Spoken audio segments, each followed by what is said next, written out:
उसकी वजह क्या है, ये ऑगमेंटिन खा खा के जो है ना, ये ऑगमेंटिन जो बनाने वाले ना वो उसको कोकोमो कहने लगे कि ये जो है ना इतनी ज़्यादा कॉमन हो गई है कि शायद जो एक स्वीपर भी होगा ना वो भी उसका गला खराब होगा, बोलेगा मुझे ऑगमेंटिन दे दो। ऐसे ही एक वक्त में एरिथ्रोमाइसिन के साथ हुआ था कि एरिथ्रोमाइसिन हर कोई खाता था गले के इन्फेक्शन के लिए, अब वो असर नहीं करती। कोविड में बहुत ज्यादा, अब वो असर नहीं करती, ऑगमेंटिन अब असर नहीं करती। अब हम स्टार्ट करते हैं एरिथ्रोमाइसिन। फार्मेसी वाला उसको दे रहा है तो वो भी जिम्मेदार होगा बिल्कुल जिम्मेदार होगा, क्योंकि ये इंपोर्ट होती हैं सारी। पाकिस्तान में कोई सेक्सुअल मेडिसिन जो है वो नहीं बनती, सारी इंडिया, बांग्लादेश, तुर्की और यूके से जो है ना वो आ रही होती हैं, गैर यानी तरीके से आ रही होती हैं, लीगल तरीकों से, गैर कानूनी। और फिर इसको इस्तेमाल करने पे भी वो फार्मेसी वाला इसलिए लायबल नहीं होता क्योंकि उसने उसकी कोई इनवॉइसिंग नहीं की होती, इवन वो उसकी रसीद भी नहीं देता अक्सर जगहों पे, नहीं देता। तो इस वजह से जो है ना आप इनके इस्तेमाल से जितना हद तक गुरेज करें उतना हद तक जो है ना, और कोई वजह है ना कि इनको रजिस्टर्ड नहीं किया गया। और इसी वजह यही है कि इनकी बहुत ज़्यादा इस्तेमाल बहुत ज़्यादा चीज़ों को आपकी जो है ना वो ख़राब कर सकता है। टेस्टोस्टेरोन लेवल आपका, मतलब आजकल नौजवानों में इतनी ज़्यादा हमने मिथ क्रिएट कर दिया है ये तो है, शायद आप शादी नहीं कर सकते, ये तो है। हर जो है ना वो बंदा यही सोचता है कि मेरा इलाज होगा तभी मेरी शादी होगी, क्योंकि हमने उनके जहन में इतना डाल दिया। बहुत सारे बच्चों को भी नहीं पता चलता कि हमें एक्चुअली करना क्या है वो ड्यूरिंग उनकी जो एजुकेशन। उसकी वजह है ना, उसकी वजह ये है कि जो टीचर उसको पढ़ा रहे ना, मिसाल के तौर पे जो हॉस्पिटल पढ़ा रहा है, उसने हॉस्पिटल जब देखा जब उसकी बेगम हामला हुई, उससे पहले उसने हॉस्पिटल देखा ही नहीं, तो हॉस्पिटल फार्मेसी पढ़ाएगा कैसे वो? सही। सवाल पूछ लो, अच्छा लगेगा।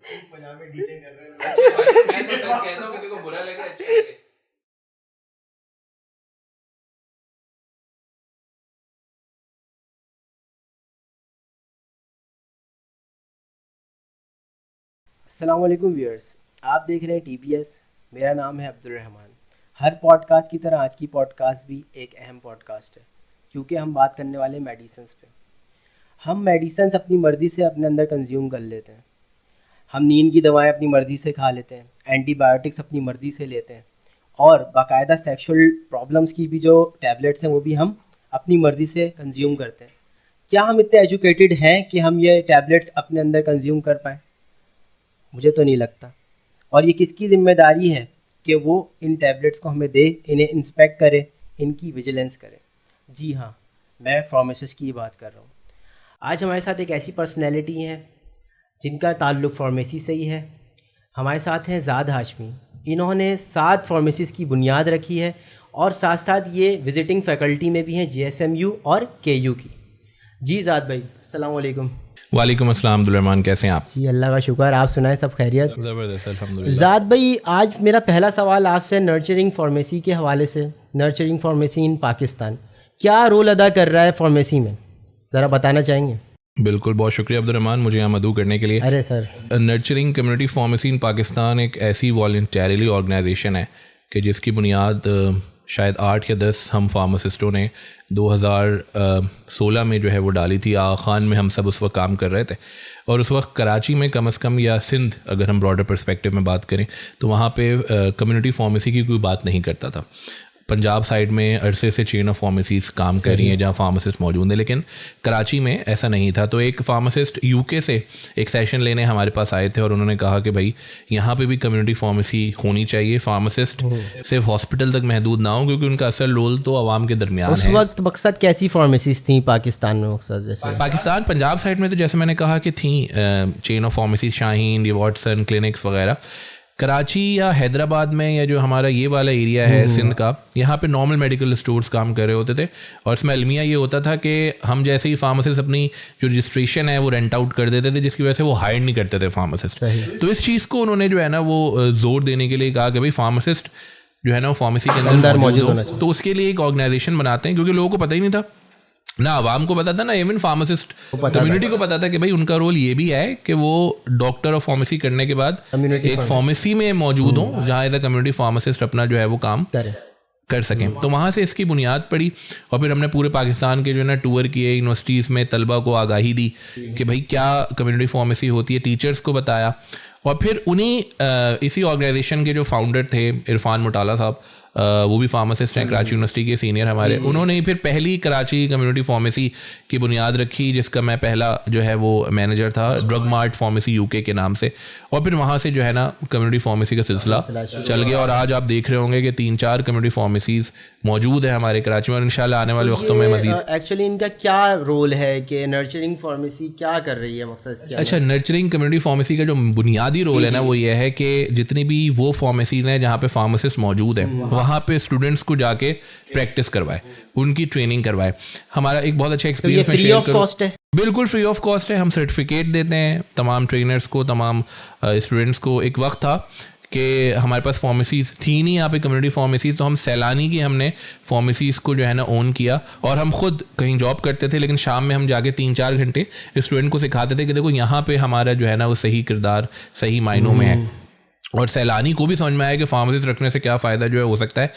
आज से तकरीबन कुछ 6 साल पहले सैलानी में एक भी फार्मेसिस्ट नहीं था, लेकिन NCPP की कोशिशों से आज वहाँ 35 फार्मेसिस्ट जो है वो काम कर रहे हैं उनके मुख्तलिफ फार्मेसीज़ में। तो यही हमारा जो है ना मेन मिशन या विजन है कि हम कम्युनिटी फार्मेसी की आगाही दें आवाम को, स्टूडेंट्स को, टीचर्स को, और साथ साथ हम कैंप भी मुनक्किद करते हैं जैसे जिन्ना हॉस्पिटल में, सिविल हॉस्पिटल में, और वहाँ जाके उनको बताते हैं कि भाई आप हमेशा दवा वहाँ से लें जहाँ फार्मासिस्ट हो, या कम से कम अपनी दवाओं के बारे में जाने ज़रूर, क्योंकि होता यही है कि लोग जो है ना कैलामाइन लोशन लगाने के बजाय पी रहे होते थे, बहुत पॉइजनस जहर है। सपोजिटरीज जो है ना वो रखने के बजाय खा रहे होते थे, और जो है ना इनहेल करने के बजाय। आपको ये रूट ऑफ एक्शन है, रूट ऑफ ड्रग रूट है एक्चुअली जो है ना, बिल्कुल ये ड्रग रूट जो है इसको अवेयरनेस देने की बहुत ज़रूरत है, क्योंकि ये आपको पता होगा ये वेजाइनल यूज में भी काम आता है। बात ये है कि हम मौजूद नहीं है ना, रेक्टल फॉर्म में भी होता है। जी, हम फार्मासिस्ट बतौर डॉक्टर ऑफ फार्मेसी तो अपने आप को कहलाने को बहुत फख्र महसूस करते हैं, लेकिन हम आवाम के दरमियान मौजूद ही नहीं है, तो बताने वाला उनको कोई नहीं कि दवा का इस्तेमाल किस तरह करें और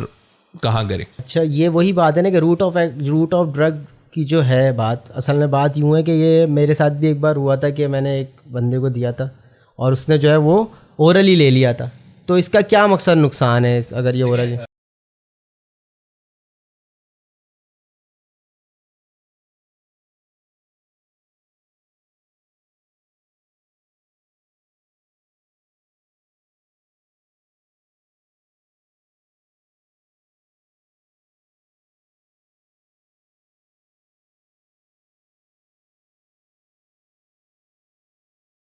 अच्छा, जो ये एडवर्स इफ़ेक्ट होते हैं, जैसे कि समझ लें कि हमने जो है नींद की दवाई जो ली है उसके क्या एडवर्स इफ़ेक्ट होंगे? अच्छा, सबसे पहली बात, नींद की दवा बगैर प्रिस्क्रिप्शन के नहीं लेनी चाहिए। हमारे यहाँ कानून है कि जो भी नींद की दवा लेने आएगा वो 18 साल से ज़्यादा को, और इसकी प्रिस्क्रिप्शन जो है ना वो फार्मेसी वाला रखेगा अपने पास। हम क्या करते हैं, डॉक्टर को एक बार दिखाते हैं और 1-1 साल, 2-2 साल, 3-3 साल, कभी कभी पूरी ज़िंदगी तक कोई दवा खा रहे हो। हालांकि डॉक्टर ने कहा होता है कि 3 महीने बाद आके आप फिर दोबारा चेक करवाएं। तो पहली बात यह कि हमेशा जो है ना वो प्रिस्क्रिप्शन पे नींद की दवा जो है इस्तेमाल करें।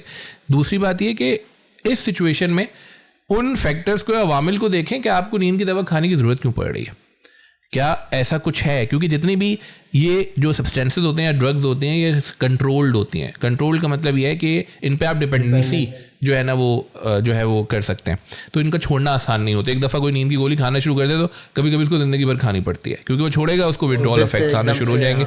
तो कोशिश करें इसकी ज़रूरत ना पड़े। अगर बहुत ज़रूरत है, डॉक्टर ने कहा है कि इसके बगैर कुछ मुमकिन नहीं है, तो हमेशा फार्मासिस्ट से ज़रूर रुजू करें कि इसकी कब मुझे लेनी चाहिए। मैंने ऐसे भी केसेस देखे कि नींद की दवा लोग सुबह सुबह आके ऑफिस आए हुए खा के, अब ऑफिस में उनसे काम नहीं हो रहा, वो कह रहे हैं हम ड्राउजी हो रहे हैं, हम जो है ना वो हमें समझ नहीं आ रहा, आंखों के सामने ये हो रहा है। जो नींद की टैबलेट है एक्चुअली ये नींद ही दिलाती है, ये डिप्रेशन ख़त्म करती है, जैसे एसिटालोप्राम है। देखें, नींद की दवा की मुख्तलिफ इंडिकेशन है। किसी को इंसोमनिया है, जैसे हम आम ज़बान में कहते हैं कि नींद नहीं आ रही, तो उस केस में नींद की दवा दी जाती है। किसी को डिप्रेशन है, एनजाइटी है, ADHD है, ऑटिज़म है, बहुत सारे ऐसी CNS एक्टिंग, मतलब हमारे दिमागी तवाज़ुन के हवाले से कुछ बीमारियां हैं जिसमें भी ये दवा दी जाती है सुकून लाने के लिए जिस्म में। मेनली ये नींद की नहीं है, मेन नींद की नहीं है, ऐसा नहीं है। कभी कभी दिल के मरीजों को ये दवा दी जाती है ताकि उनका हार्ट रेट थोड़ा नॉर्मल रह सके। किसी का BP हाई रहे तो उस सूरत हाल में भी ये दवा दी जाती है। तो हमेशा एज अ फार्मासिस्ट भी कोई अगर काउंसलिंग कर रहा हो तो ये ना कहें कि भाई आपको नींद नहीं आती इसलिए दी है। हो सकता है उसको सिर्फ उसके और जो साइड इफेक्ट्स हैं उनको बेहतर करने के लिए दवा साइड प्रिस्क्रिप्शन की दे सकते हैं? बिल्कुल भी नहीं दे सकते। लेकिन हमारे यहाँ अलमिया यह है कि यहाँ तो सब कुछ चलता है, तो बगैर प्रिस्क्रिप्शन के जो है ये अद्वियात ऐसे ही दी जा रही होती हैं। 18 साल से कम उम्र और बगैर प्रिस्क्रिप्शन की दवा नहीं दी जा सकती। यही मैं कह रहा हूँ ना कि हम बंदा आता बोलता है मुझे नींद नहीं आ रही, वो हर तरीके से कोशिश करता है कि हम उसको नींद की दवाई दें। तो आप कोई ऐसी दवाई बताएंगे जो बोल रहा है मुझे नींद नहीं आती और हम उसको दे दें और उसको नींद भी आ जाए और ऐसा कोई एडवर्स इफेक्ट भी नहीं। देखो सबसे अच्छी दवा जो है ना वो अल्लाह से लगा हुआ है, उससे बेहतर जो है ना कोई दवा ऐसी नहीं है। बतौर फार्मासिस्ट मैं जो है वो अहल नहीं हूँ कि मैं किसी को दवा प्रिस्क्राइब कर सकूँ। नारकोटिक्स, ये सब नारकोटिक्स में आती हैं या कंट्रोल सब्सटेंस में आती हैं। यकीनी तौर पे वो साइकेट्रिस्ट, वो साइकोलॉजिस्ट, वो कार्डियोलॉजिस्ट या जो जनरल फिजिशियन है वो उन फैक्टर्स को देखते हुए ये जो है वो दवा दे सकता है। लेकिन जितनी भी अद्वियात होती हैं इनको 1 से 3 महीने से ज़्यादा इस्तेमाल नहीं करना चाहिए, फिर आपको डॉक्टर के पास जाना चाहिए। हम फीस बचाने के लिए डॉक्टर के पास नहीं जाते और जो है ना उनको खाते रहते हैं, जिससे और हमारे जो है ना वो जिस्म बर्बाद हो रहे हैं। इससे क्या मकसद नुकसानात होते हैं? जैसे क्लोनाज़ेपाम है और रिवोट्रिल, आपने शायद नाम सुना उस दवाई का, ये भी बहुत एक्सेसिवली।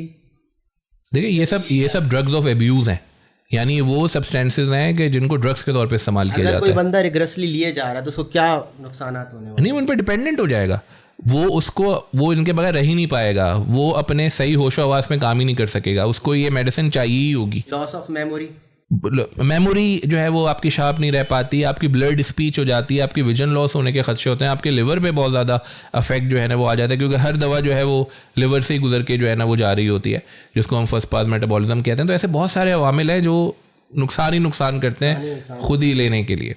अच्छा, ये जो ड्रग एडिक्ट होते हैं एक्चुअली वो इसको प्रीफर करते हैं, ऐसे उनको बोलते हैं हमें डॉक्टर ने एज अ मेडिसिन दी है कि आप वो नहीं लो, आप ये ले लो। देखिए डॉक्टर जो है वो एज अ मेडिसिन देगा तो एक हद तक देगा ना, और जितनी भी ये दवाइयाँ होती हैं ऐसा नहीं होता जो कंट्रोल सब्सटेंसेस या ड्रग्स हैं कि इनको ज़िंदगी भर खाना होता है। ये दवा आपको देनी होती है, ये दवा देने के बाद आहिस्ता आहिस्ता जो डॉक्टर है, जो साइकेट्रिस्ट है, साइकोलॉजिस्ट है, वो उनकी डोज टेपर ऑफ करता है, यानी आहिस्ता आहिस्ता कम करता है और एक वक्त आता है कि वो ख़त्म कर देता है। लेकिन हमारे यहाँ जब स्टार्ट करते हैं तो बस ऐसा शुरू करते हैं कि वो ख़त्म होने का नाम ही नहीं लेते। अब वो एक्चुअली क्या होता है कि आपने एक फार्मासिस्ट की मैं बात कर रहा हूँ कि अगर वो कम्युनिटी फार्मेसी में खड़ा हुआ तो उसने अगर वो ड्रग एक बार दे दी ना उसको, तो वो फिर मर के भी वो लेगा, वहाँ के वो जिद मचा देता है कि भाई। बात यही है, हमारे पास ऐसे भी केसेस होते थे कि रात में जो है ना वो लोग आते थे और कहते थे कि हमें डॉक्टर ने सपोज एक जो है ना वो नींद की दवा जो है ना वो प्रिस्क्राइब किया, प्रिस्क्रिप्शन लाना भूल गए। तो यहाँ पे फार्मासिस्ट का किरदार है कि वो उसको सिर्फ एक गोली दे दे और एक गोली देके बोले कि आप ये रात में आप ले लीजिए, सुबह आप जो है ना प्रिस्क्रिप्शन मुझे या व्हाट्सएप कर दीजिएगा, तो कल आके आप पूरे स्ट्रिप या पूरा बॉक्स ले जाइएगा।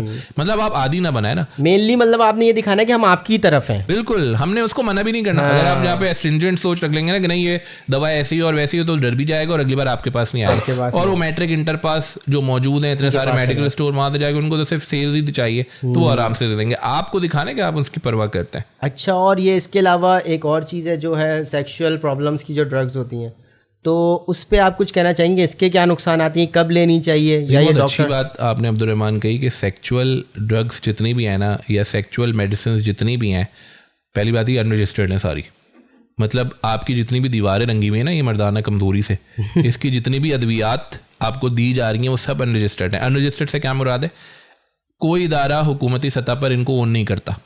तो इसका मतलब ये है कि इन पे कोई रिसर्च नहीं हुई हुई, इन पे कोई जो है तहकीक नहीं हुई हुई, इसको किसी पॉपुलेशन पे आजमाया नहीं गया, क्लिनिकली एग्जामिन नहीं हुआ।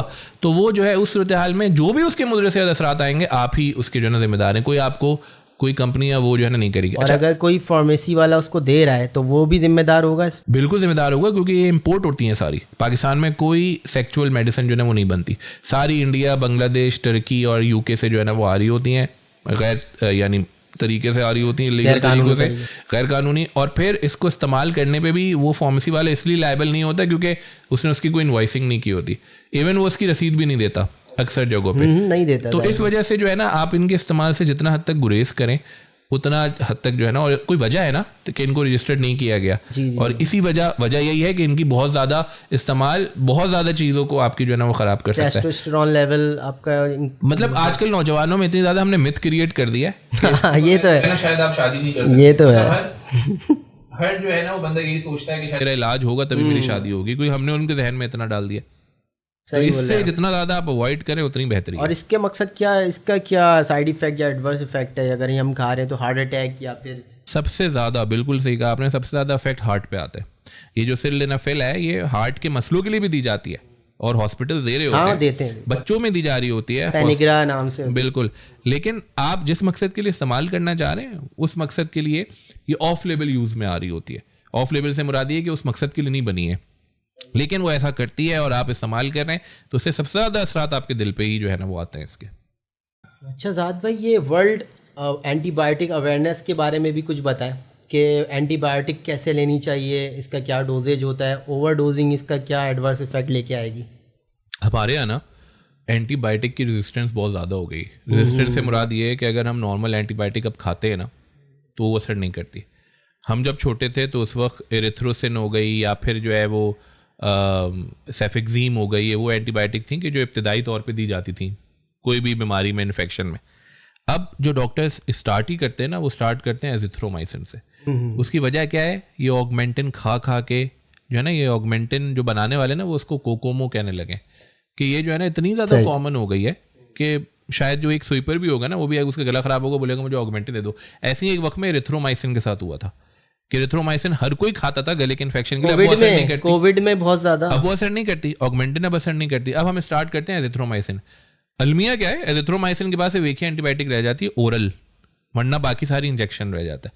यानी कोई भी अगर इन्फेक्शन आने वाले दौर में होगा तो हमें इंजेक्शन लगाने पड़ेंगे एंटीबायोटिक के, क्योंकि हमने खा खा के इतनी ज्यादा रेजिस्टेंस जो है ना वो डेवलप कर लिया कि अब हम उससे नहीं निकल सकते। इसमें डॉक्टर्स भी कसूरवार हैं, इसमें फार्मासिस्ट भी कसूरवार हैं क्योंकि वो मौजूद नहीं है उनको ठीक करने के लिए, ना आवाम को बताने के लिए, और आवाम भी कसूरवार है।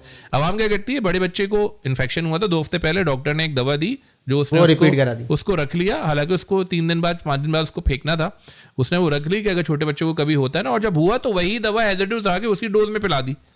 हालांकि उसका इन्फेक्शन, उसकी नौयत, उसके खदोखाल अलग थे, जो बड़े बच्चे का था उसके अलग थे। तो आवाम में भी थोड़ी आगाही अब जो है ना लाने की ज़रूरत है कि एंटीबायोटिक का बेदरीक इस्तेमाल ना करें और कोशिश करें। अच्छे जो डॉक्टर हैं ना, हम उनको ये समझते हैं कि जो जल्दी हमें ठीक कर दे, शिफा तो अल्लाह के हाथ में, वसीला डॉक्टर बनेगा या फार्मासिस्ट बनेगा, लेकिन जल्दी ठीक होना कोई कमाल नहीं है। जल्दी जो डॉक्टर ठीक कर रहा है ना, आपको एक दिन में खड़ा कर रहा है, वो यकीनी तौर पे आपको या तो स्टेरॉइड दे रहा है या एंटीबायोटिक दे रहा है। हाँ, वो डॉक्टर अच्छा है जो आपको कहेगा नहीं पहले ये दवा मैं देखूंगा, 3 दिन खा के देखें, नहीं असर करती तो मैं इससे थोड़ा आगे वाली दवा पे जो आज जो इब्तदाई तौर पे high dose, high antibiotic, high steroid से शुरू कर रहा है, मेरा मशवरा होगा कि ऐसे डॉक्टर के पास ना जाए।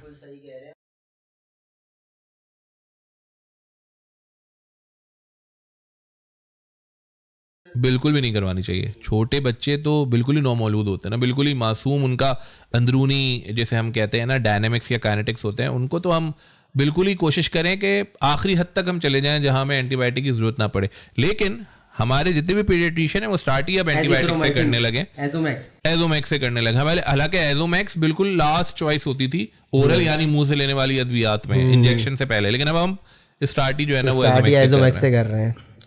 बस ये अवेयरनेस देने की बहुत ज़रूरत है आवाम को इस बारे में कि एजिथ्रोमाइसिन का क्या रोल है, एमॉक्सिल का क्या रोल है, कोएमॉक्सिक्लेव का क्या रोल है, ये क्या ड्रग है, ये क्यों लिए जाते हैं। हर चीज़ में हर एंटीबायोटिक का अलग रोल है, जैसे कि खांसी में अलग यूज़ होगी, इन्फेक्शन में अलग यूज़ होगी। सिर्फ खांसी में तो एंटीबायोटिक यूज़ ही नहीं होती ना। हम जो है बहुत अच्छी आपने टॉपिक जो है ना वो छेड़ दिया, मेरा ये फेवरेट टॉपिक है कि आपका गला खराब हो आपको नहीं लेनी एंटीबायोटिक। आज के दौर में 90% केसेस वायरल के होते हैं। वायरल इन्फेक्शन में एंटीबायोटिक कोई किरदार अदा नहीं करती, लीवोफ्लॉक्सेसिन ले लेते हैं, कोई किरदार अदा नहीं करती। 90% केसेस वायरल के और 3 दिन 5 दिन 7 दिन में खुद ही चला जाएगा। आप थोड़ा वक्त तो दें, आप नेचुरल रेमेडीज करें, आप स्टीम लें, आप हनी वाटर लें, आप जो है ना कहवा पिए, लेकिन हम फौरन चले जाते हैं कि हमें एक दिन में जो है ना वो ठीक हो जाना है, और फिर वो जाहिर है रेजिस्टेंस का बाइस बनता है। अच्छा ज़ाद भाई, एक और मेरा सवाल है कि आपको पता ही होगा एक क्या रोल है फार्मासिस्ट का एक एनवायरनमेंट के अंदर, एक बहुत बड़ा रोल है। तो एक क्लिनिकल फार्मासिस्ट में और एक इंडस्ट्रियल फार्मासिस्ट में क्या फ़र्क होता है, ये कुछ हम इस पे जरा। बहुत फ़र्क होता है। एक तो पहली बात मैं जो है ना समझता हूँ कि हमारा जो ये 5 साल का प्रोग्राम है ना, इसको 4 साल पे करके ना 1 साल सिर्फ जो है ना प्रैक्टिस के लिए मुख्तस कर देना चाहिए, जिसमें जो इंडस्ट्री में जाने वाला है वो इंडस्ट्री में प्रैक्टिस करे, जो हॉस्पिटल में जाने वाला है क्लिनिकल फार्मेसी जिसको बनना है वहाँ पे प्रैक्टिस करे। उससे बहुत फ़ायदा होगा। उससे फ़ायदा ये होगा उनको समझ में आ जाएगा जब वो प्रैक्टिकली जाएंगे कि वाकई उनको ये स्कोप लेना है कि नहीं लेना। मैं अपना अगर बताऊँ तो मुझे इंडस्ट्रियल फार्मासिस्ट बनने का बड़ा शौक था, तो मैंने इंटर्नशिप की GSK में। मैं 1 हफ्ते में समझ गया कि मेरा जो है ना कप ऑफ टी नहीं है। तो जब तक वो जाके काम नहीं करेगा ना वहाँ पर, उसको पता नहीं चलेगा। इंडस्ट्रियल फार्मासिस्ट और क्लिनिकल फार्मासिस्ट में उतना ही फ़र्क है जितना ज़मीन और आसमान में, क्योंकि एक जो है ना सिर्फ SOPs को फॉलो करेगा मैन्युफैक्चरिंग में या फिर रेगुलेशन में या फिर बिजनेस डेवलपमेंट में या मार्केटिंग, वो एक किताब है और बाय बुक उसको चलना है, और वो चलते आ रहे हैं लोग। सही। क्लिनिकल फार्मेसी एक दुनिया है, और वहाँ पे हर रोज आपके लिए कोई सबक है, नया सबक है। और वो बने बने हुए रास्तों से ना हट के चलने वाली जो है ना वो उसमें फीलिंग आती है कि आपको लगेगा कि नहीं यार आज मैं कुछ, वो कहते हैं ना आप रोजाना उठो तो अगर आपका दिल चाहे कि यार मैं जॉब पे जाऊं, मतलब आप सही जॉब कर रहे हो। सही, बहुत अच्छी तो बात इसको अगर ये फील किसी को आ जाए ना तो इसका मतलब है कि वो सही प्रोफेशन से जुड़ा हुआ है। इस पे हम बात कर चुके हैं, अब्दुल्ला मुख्तार से भी एक हमारा पॉडकास्ट हुआ था, वो भी फार्मासिस्ट ही है, उससे हमने इस बारे में ही बात की थी।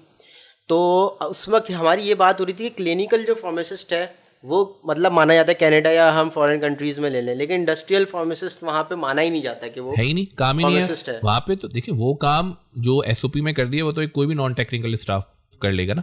फार्मासिस्ट का मतलब ये है कि आपके पास कोई स्किल है, उस स्किल को आप इस्तेमाल कर सकते हो पेशेंट की बेहतरी के लिए। क्लिनिकल फार्मासिस्ट से भी पहले एक रोल आता है हॉस्पिटल फार्मासिस्ट का। बहुत सारे लोग ये समझते हैं कि हम क्लिनिकल फार्मासिस्ट डायरेक्ट बन जाएंगे। जब तक आप हॉस्पिटल में 1 से 2 साल नहीं लगाते ना, जब तक आप मेडिसिन देते नहीं है, मेडिसिन पढ़ते नहीं है, जब तक आप क्लिनिकल फार्मासिस्ट एक मेराज है, मतलब वो एक बहुत ही ऊपर की चीज है जो आपको शाना बशाना कर देती है कंसल्टेंट के साथ।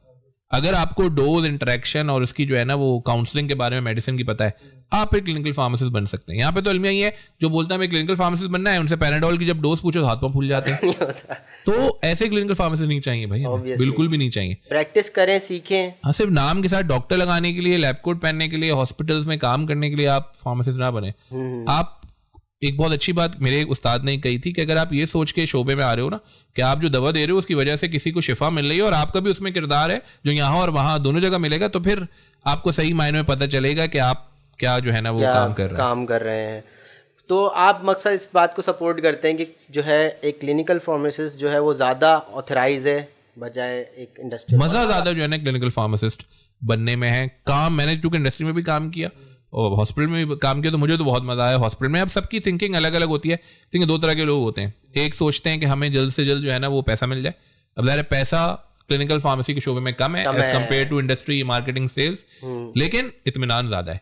तो वो जो दूसरा बंदा है जो मेरी तरह होगा, उसको अगर इत्मीनान चाहिए, उसको कुछ नया सीखना है, उसको कुछ महसूस करना है कि मैं कुछ बेहतर कर रहा हूँ अपने साथ या अपने मरीजों के साथ, तो शायद वो फिर क्लिनिकल फार्मेसी का शोबा। और कुछ ऐसे कोर्सेज हैं जो हमारी फार्मेसी के अंदर हमें पढ़ाए जाते हैं, जैसे ऑर्गेनिक और ये हो गया और ये फार्माकोग्नोसी हो गया। कोई काम नहीं है इनका, कोई काम नहीं है। पता नहीं हमारे किस सदियों पुराना जो है ना हमारा सिलेबस चले आ रहे हैं, कॉग्नोसी, ये जो है ना ऑर्गेनिक केमिस्ट्री, इनऑर्गेनिक केमिस्ट्री। मैं वही बता रहा हूँ, जिसको जाना ही नहीं है रिसर्च की तरफ, उसको इन सब पढ़ के प्रैक्टिकली दुनिया में हमें clinical, community, hospital, industrial, supply chain, regulatory, marketing, ये वो शोबे हैं जिसमें आना चाहिए और जिनके बारे में ड्यूरिंग स्टडीज ही जो है ना आगाही दे देनी चाहिए। ये असल में बहुत सारे बच्चों को भी नहीं पता चलता कि हमें एक्चुअली करना क्या है वो ड्यूरिंग उनकी जो एजुकेशन। उसकी वजह है ना, उसकी वजह ये है कि जो टीचर उसको पढ़ा रहे ना, मिसाल के तौर पे जो हॉस्पिटल पढ़ा रहा है, उसने हॉस्पिटल जब देखा जब उसकी बेगम हामला हुई, उससे पहले उसने हॉस्पिटल देखा ही नहीं, तो हॉस्पिटल फार्मेसी पढ़ाएगा कैसे वो? सही। जाद भाई, आप विजिलेंस पे आते हैं। फार्माको विजिलेंस का तो आपने टॉपिक पढ़ा ही होगा और हम पढ़ते भी पढ़ा बिल्कुल भी नहीं है, तो इसके बारे में हमें बताना चाहेंगे कि क्या चीज़ होती है। हमने पढ़ा है क्योंकि उसके बाद भी, लेकिन हमें समझ में नहीं आई। हमारी वक्त में तो हमें पढ़ाया भी नहीं गया, बहुत सारे ऐसे सब्जेक्ट्स हैं जो प्रैक्टिकल लाइफ 2002 में एक्चुअली ये जो है आया था। हाँ। लेकिन 2008 में आके इस पे फार्मास्यूटिकल्स ने काफी काम करने लगे। विजिलेंस का डिपार्टमेंट होगा और एक जो है ना वो 24 आवर की जो है ना कोई CX रिप्रेजेंटेटिव होगा इनका, जो आईबैक्स या इस तरह के इदारों में बैठा होगा, जहाँ पे कोई भी आप यानी कोई कस्टमर है, कोई हॉस्पिटल की नर्स है, कोई डॉक्टर है, कोई फार्मासिस्ट, जो कोई भी अगर साइड इफेक्ट या एडवर्स इफेक्ट देख रहा है पर्टिकुलर मेडिसिन का, तो रिपोर्ट करे। लेकिन कितने रिपोर्ट होते हैं हमें कितने पता चलते हैं? पता ही नहीं चलते। कितने एडवर्स इफेक्ट मेडिसिन के जो पोस्ट मार्केटिंग सर्वेलेंस है उसमें जो है ना आने चाहिए, जो हमें क्लिनिकल ट्रायल 4 की स्टडीज हमें कहती हैं, जो दुनिया भर में राइज है और हम भी उसको फॉलो करते हैं। किसी फार्मास्यूटिकल ने शाया किया कि हमारे पास ये नया साइड इफेक्ट जो है ना वो आया है, तो लोग जरा ख्याल रखें। बिल्कुल भी ड्रैप की साइड पे जाओ तो उधर भी कुछ ऐसा ज्यादा दिखता तो मतलब बहुत सारे लोग तो रिपोर्ट ही नहीं कर रहे हो। मतलब सबसे ज्यादा जो अहम बात है उसमें यह है कि हॉस्पिटल्स में जो लोग काम कर रहे हैं ना फार्मासिस्ट, वो उसको रिपोर्ट तो करें। अवाम भी रिपोर्ट कर सकती है, लेकिन अवाम को पता ही नहीं है। अवाम जो रिपोर्ट कर दी भी दीजिए तो फिर आगे उस पर कुछ होता नहीं। लेकिन बहैसियत फार्मासिस्ट मैं ये समझता हूँ कि आपके चैनल के तवज्जुह से जितने भी लोग जो है ना ये सुन रहे हैं, कोई भी दवा खाने के बाद अगर उनको उल्टी मतली भी हो रही है ना, तो वो उस फार्मास्यूटिकल का एक फार्माकोविजिलेंस नंबर होगा जो उनकी वेबसाइट पे होगा, उस पर कॉल करके जरूर बताएं, या फिर डॉक्टर ने जिसने प्रेस्क्राइब की है उसको बताएं। लेकिन डॉक्टर भी बता रहा हूँ ना, आगे नहीं बता रहे होते। हॉस्पिटल में कुछ लेवल पे रिपोर्टिंग हो रही होती है, लेकिन ज्यादातर मास लेवल पे ऐसा कुछ नहीं होता। मास लेवल पे ऐसा। और अगर फार्मास्यूटिकल से मैं गुजारिश करूंगा कि वो भी जो है ना फिर आगे बताएं कि उन्होंने किया क्या उसका। अगर कोई साइड इफेक्ट नया रिपोर्ट हो गया जो उससे नहीं उन्होंने लिटरेचर में अपने शामिल किया था या उनको नहीं पता था, तो क्या पता हमारी देखिए जितनी मेडिसिन पेटेंट तो हमारे यहाँ कुछ बन नहीं रहा, जो सालों पहले बाहर हो गया उसी की मी टू ड्रग जो है ना हमारे यहाँ आ जाती है और फिर उसको जो है ना हम चलाने शुरू कर देते हैं। तो पॉपुलेशन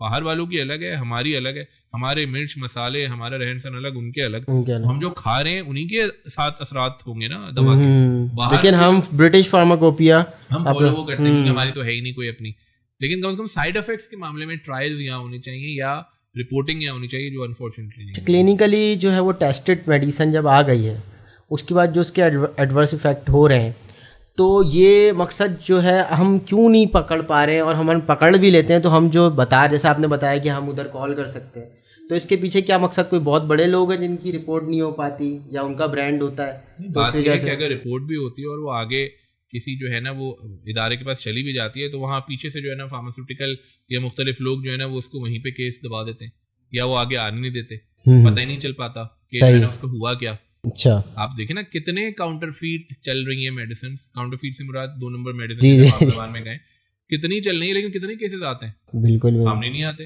अंदर ही अंदर जो है ना वो सारे मामला तय हो जाते हैं और अवाम जो है वो पिस रही है। ऐसे ऐसे भी कैप्सूल्स पकड़े गए जिनके अंदर सिर्फ आटा था, मतलब मेडिसिन तो दूर की बात आटा था, लेकिन क्या उसके बाद कोई ऐसे केस नहीं आए होंगे? जहन तो नहीं मानता, आए होंगे, आने भी चाहिए, लेकिन हमें रिपोर्ट नहीं। अच्छा, बंदे ने जो नकली मेडिसिन खा ली है फर्ज कर लें, और तो उसको क्या इफेक्ट होने वाला है उसके बाद? देखिए डिपेंड करता है कि किस नौइयत की मेडिसिन है। अगर कोई कैंसर का मरीज है और उसकी कीमोथेरेपी चल रही है और उस कीमोथेरेपी में वो केमिकल सब्सटेंस ही नहीं है, तो वो तो शायद उसको 2 साल बाद शायद अल्लाह ताला ने उसकी जो है ना मौत लिखी हो, लेकिन वो दवा से शायद वो 4 साल तक बढ़िया है तो वो तो 2 साल में इंतकाल कर जाएगा। तो बात यह है कि दवा कोई सी भी हो, लेकिन किस नौइयत की है और किस मर्ज के लिए है उस पर डिपेंड करता है कि वो दवा क्या करेगी जिसमें जाए। अब हमने जो रिपोर्ट कर दी, अब उसका क्या मकसद, आगे क्या प्रोसेस होगा कि वो प्रोडक्ट को कैसे देखेंगे? फार्मास्यूटिकल की जो फार्माकोविजिलेंस डिपार्टमेंट है वो बाकायदा जो है ना उसको डॉक्यूमेंट करता है, अपने प्रोडक्शन और क्वालिटी डिपार्टमेंट को देता है कि इस पे जो है ना वो मजीद कार्रवाई करें, और उस के जो है ना बाकायदा कंप्लायंस डिपार्टमेंट होता है, रेगुलेटरी होता है, रिसर्च एंड डेवलपमेंट होता है, जिसपे वो देखते हैं कि आया ये सही कंप्लेन है या नहीं है, और फिर अगर उनको लगता है तो फिर उस पर मजीद या तो अपने लिटरेचर का हिस्सा बना देते हैं या फिर उसको कहते हैं कि नहीं ये इसका सैंपल साइज छोटा था। अच्छा, मकसद अच्छा जो प्रिकॉशंस लिखी हुई होती हैं डिस्क्रिप्शन में मेडिसिन की, वो हम पढ़नी चाहिए बंदे को कि नहीं पढ़नी चाहिए, या फिर किसी अच्छे बंदे से पढ़वानी चाहिए? देखिए वो तो उर्दू में भी लीफलेट में मौजूद होती है, इंग्लिश में भी होती है, मेरे ख्याल में दोनों ज़बानें हम पढ़ सकते हैं। मेडिकली जो लोग नॉलेजेबल नहीं है वो फिर उस बात को समझ पाएंगे? बड़ा वाज़ेह लिखा होता है अब्दुर्रहमान, मतलब कोई भी मरीज हो लेमैन हो वो खुद पढ़ के भी जो है ना वो कर सकते हैं। हम पढ़ते ही तो नहीं है, हम तहकीक ही नहीं करते, बस डॉक्टर ने जैसे कह दिया हमने वैसे ही जो है ना वो खा लिया। बहुत सारी कोलेस्ट्रॉल की अद्वियात जो है ना लोग सुबह सुबह खा रहे होते हैं क्योंकि डॉक्टर ने गलती से जल्दी में उनको बोल दिया सुबह खा लें। बहुत सारी ब्लड प्रेशर की अद्वियात जो है ना हम ब्लड प्रेशर जब कम होता है तो खा रहे होते हैं, मतलब कोई बताने वाला नहीं है ना यहाँ पे किरदार फार्मा। ऑब्वियसली तो फार्मासिस्ट को चाहिए कि वो ये बताए कि कैसे हम ये डायग्नोस कर सकते हैं कि ये मुझे एडवर्स इफेक्ट दे रही है ये ड्रग, तो ये कैसे अब वो रिकॉग्नाइज कर पाएगा? देखिए कुछ तो ऐसे इफेक्ट्स होते हैं जो फार्मासिस्ट या जो भी मेडिकल स्टोर पे खड़ा है उसको बता देने चाहिए। सही है। मिसाल के तौर पे टीबी की कोई भी दवा लेगा तो उसका जो यूरिन है वो ऑरेंज या येलो डार्क हो जाएगा, ऑब्वियसली। ठीक है, कोई अगर आयरन सप्लीमेंट रोजाना ले रहा है तो यकीनी तौर पे उसका स्टूल ब्लैक आएगा। ये कुछ साइड इफेक्ट्स है जो पता होने चाहिए आवाम को, जो काउंसलिंग में पता चले। ड्रग इंटरेक्शन भी एक चीज होती है। बिल्कुल होती है, और इसमें हमारे यहाँ एब्जॉर्ब नहीं होगा, वो कॉम्प्लेक्स बना लेगा। सबसे बड़ा आप देखें हमारे यहाँ माशरे में खवातीन जब प्रेग्नेंट होती हैं तो 2 अद्वियात सबसे साथ दी जाती हैं, आयरन और कैल्शियम, और दोनों साथ दी जाती हैं। हालांकि दोनों साथ ना आयरन एक्ट करती है ना कैल्शियम, ऑब्वियसली कोई बताने वाला नहीं है मिलके वो सही बोल रहे हैं कि उनको जो है ना वो गैप रखे। तो ड्रग इंटरेक्शन बहुत बड़ा एक जो है कलीदी किरदार अदा करता है दवा के असरअंदाज होने में। परगेटिव भी नहीं खानी चाहिए वो ज्यादा तेजी से, मतलब ये तो कुछ एग्जांपल है, बहुत सारे ऐसे हैं। तो ये मैंने बताया ना शुरू में मैंने बात की थी कि 3 शोबे ऐसे हैं जिसमें फार्मासिस्ट जो है ना वो अपने आप को मुमताज कर सकता है, डोज, इंटरेक्शन और काउंसलिंग, अगर वो इस पे महारत हासिल कर ले। फार्माकोडायनेमिक्स और काइनेमेटिक्स, बिल्कुल बहुत अच्छी बात की है सर। एक बात मैं और पूछना चाहूँगा सर कि जैसे मैंने सुना है कि फार्माकोविजिलेंस में मैंने पढ़ा था कि चैलेंज और रीचैलेंज ये एक तरीका होता है कि हम पता कर सकते हैं कि इस दवाई का मुझे एडवर्स इफेक्ट हो रहा है या नहीं हो रहा है। अब चैलेंज में मैंने ये पढ़ा था कि चैलेंज में आप ये करोगे कि भैया वो थोड़ी देर के लिए रोक दोगे दवाई, तो उसका एडवर्स इफेक्ट अगर होना बंद हो जाता है, इसका मतलब ये कि वो ड्रग आपको इफ़ेक्ट कर रहा था। और अगर आपको फिर देखना है, यानी कि आपको मतलब सेटिस्फाई नहीं हो पा रहे हो, तो फिर आप रीचैलेंज करो उसको, मकसद फिर लेना शुरू करो, थोड़े मतलब फिर कंटिन्यू करो। अगर वो एडवर्स इफेक्ट फिर होना शुरू हो जाता है तो फिर इसका मतलब कि वो ड्रग आपके लिए थोड़ा हानिकारक था। बिल्कुल ऐसे। अच्छा ज़ाद भाई, आपके साथ पॉडकास्ट करके तो मुझे बहुत अच्छा लगा और हमें काफ़ी कुछ सीखने को मिला है, और हमारी जो व्यूअर्स हैं और जो देख रही है आवाम, उसको भी बहुत कुछ सीखने को मिला होगा। अब हम आपसे एक मैसेज चाहते हैं, जो आप हमारी जो फ्यूचर फार्मासिस्ट हैं या जो अभी बन रहे हैं और जो हमारे एग्जिस्ट कर रहे हैं, उनको आप क्या कहना चाहेंगे, और आवाम के लिए भी एक मैसेज हम आपसे ज़रूर चाहेंगे। अच्छा, मैं हाँ बिल्कुल 2 पैगामात मैं जो ना देना चाहूँगा। एक तो आवाम को मैं जो नहीं कहना चाहूँगा कि आप दवा जो है ना हमेशा जो है वहाँ से लें जहाँ उस फार्मेसी में फार्मासिस्ट मौजूद हो। अगर वहाँ पे आपको फार्मासिस्ट नहीं मिल रहा तो ये कम से कम देख लें कि वहाँ पे टेम्परेचर जो है वो कंट्रोल किया जा रहा है कि नहीं किया जा रहा, क्योंकि दवा जो है ना वो बड़ी सेंसिटिव एक जो है ना सब्सटेंस है या मॉलिक्यूल है, और उसकी टेम्परेचर बड़ी मेंटेन रखने की ज़रूरत है। अगर फार्मासिस्ट है तो बहुत अच्छी बात है, नहीं है तो कम से कम वहाँ पे रूम टेम्परेचर यानी 25 डिग्री से कम जो है ना वो टेम्परेचर मेंटेन होना चाहिए। अगर ये दोनों चीज़ें नहीं हैं तो तीसरा, उस फार्मेसी में कभी ना जाए सबसे ज़्यादा डिस्काउंट दे रही है, क्योंकि ज़्यादा डिस्काउंट देने का मतलब ये है कि वो जेन्युइन प्रोडक्ट नहीं दे रहा। तो इन तीनों बातों का ख्याल रखें, क्योंकि दवा आपको जो है वो बेतहाशा फ़ायदा तभी जो है ना वो दे सकती है। दूसरा पैगाम मैं देना चाहूँगा हमारे जो फार्मासिस्ट बन गए हैं या बनने वाले हैं, कि देखें दवा के माहिर हैं आप लोग माशाल्लाह, और उसको साबित करें। मैं अभी भी ये फील करता हूँ कि बहुत सारे सीनियर जो है ना वो अप्रोच कर रहे होते हैं मुझे और पूछ रहे होते हैं दवा के बारे में। मुझे अफसोस होता है कि वो खुद भी तो फार्मासिस्ट हैं। अपने आप को ऐसा बनाएं कि आपके पास उस दवा के मुतालिक सारी इन्फॉर्मेशन मौजूद हो या आप उसके बारे में मालूमात हासिल कर सकें।